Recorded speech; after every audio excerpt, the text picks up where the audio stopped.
ایک مرتبہ ایک عورت حضور کی وفات کے بعد عبداللہ ابن مسعود کے زمانے میں، حضرت عبداللہ ابن مسعود کوفہ میں تھے، ایک عورت آ گئی، اس نے آ کر کہا، اے عبداللہ ابن مسعود، آپ فتویٰ دیتے ہیں کہ جس نے ٹیٹو بنوایا، ٹیٹو بنانے والی بنوانے والی، آج کل ٹیٹو چلتا ہے، اس زمانے میں وشمہ کہتے تھے اسے، تو الواشمۃ والمستوشمۃ، یہ ٹیٹو بنانے والی بنوانے والی اور نکلی بال جوڑنے والی جڑوانے والی، کہتے دونوں پر اللہ کی لعنت ہے۔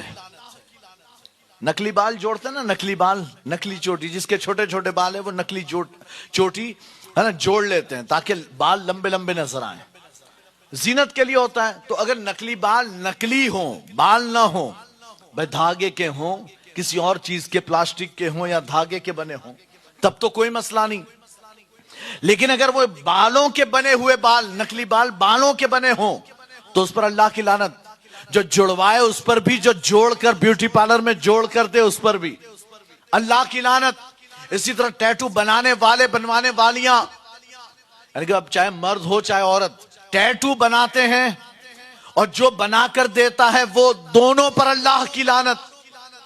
تو اب وہ عورت کہتی ہے، آپ کہتے ہیں کہ اللہ نے قرآن میں لعنت فرمائی، میں نے پورا قرآن پڑھا، میں نے اس لعنت کو پورے قرآن میں کہیں نہیں پایا، پورے قرآن میں اس کا کہیں ذکر موجود نہیں، آپ کہتے ہیں اللہ نے قرآن میں لعنت فرمائی۔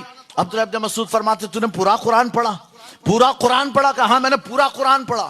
کہا پورا قرآن؟ کہا پورا قرآن۔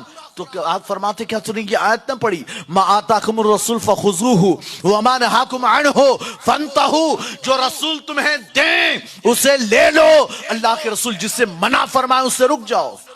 کیا تو نے آیت نہیں پڑھی؟